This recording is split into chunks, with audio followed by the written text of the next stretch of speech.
আসসালামু আলাইকুম।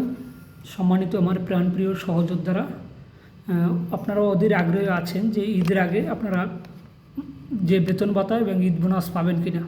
মাদ্রাসা শিক্ষকদের জন্য সুখবর। মাদ্রাসা শিক্ষকরা আগামীকালকে মার্চ মাসের বেতন ভাতা বেতন ভাতা পাবেন এবং উৎসব ভাতা তুলতে পারবেন। তাই সকল আমার প্রাণপ্রিয় সহযোদ্ধারা যারা মাদ্রাসায় চাকরি করেন তাদের জন্য সুখবর।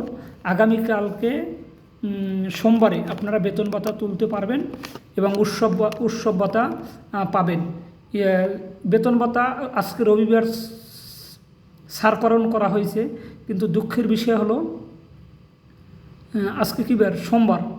সোমবার সারকরণ করা হয়েছে, কিন্তু দুঃখের বিষয় হলো আপনার সফটওয়্যার সমস্যাজনিত কারণে এমপি শিট আপলোড দিতে পারেনি।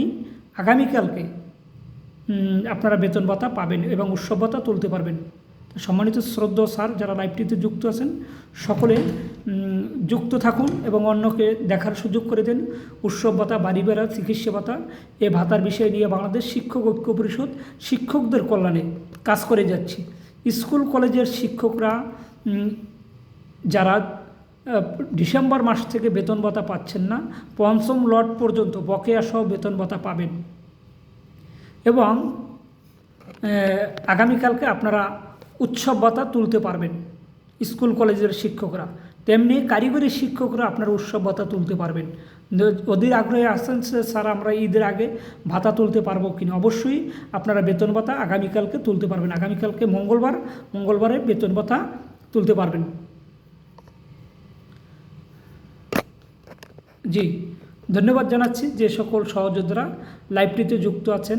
আপনারা জানেন বাংলাদেশ শিক্ষক ঐক্য পরিষদ শিক্ষকদের কল্যাণে কাজ করে যাচ্ছি, যেমন উৎসব ভাতা, বাড়ি ভাড়া, চিকিৎসা ভাতা, এই বিষয়গুলো নিয়ে আমরা কাজ করে যাচ্ছি। বাংলাদেশ শিক্ষক ঐক্য পরিষদের সাথে থাকবেন। আর অনেকেই জানতে চেয়েছেন বদলির সফটওয়্যারজনিত কাজ, সফটওয়্যারের কাজটা চলমান, আশা করি শীঘ্রই হবে এবং বদলির কাজটা প্রাথমিক পর্যায়ে পাইলটিং আকারে শুরু হবে।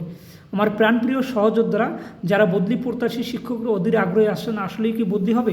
জি, বদলিটা হবে, এটা নিয়ে টেনশন করতে হবে না আপনারা আবারও জানাচ্ছি বদলিটা নির্ধারিত সময়ই হবে, এর আগে পাইলটিং আকারে শুরু হবে। তা সম্মানিত যে সকল স্যারেরা যুক্ত আছেন, আমাদের যে আপনারা জানেন যে উৎসব ভাতা, বাড়ি ভাড়া, চিকিৎসা ভাতা, এই ভাতাগুলোর বিষয় নিয়ে কাজ করছি এবং ম্যানেজিং কমিটি যে আপনার প্রতিষ্ঠান প্রধান কমিটি কর্তৃক হয়রানির শিকার হন, এ বিষয়গুলো নিয়ে কাজ করছি। সম্মানিত শ্রদ্ধেয় স্যারেরা সকলের সাথে থাকবেন এবং আপনার প্রতিষ্ঠান প্রধান, অ্যাসিস্ট্যান্ট হেডমাস্টার আপনারা দেখবেন খুব শীঘ্রই কমিটি এনটিআরসি নিয়ে নেবে। এটা এনটিআরসি থেকে অলরেডি ক্লিয়ারেন্স দিয়েছে, আপনারা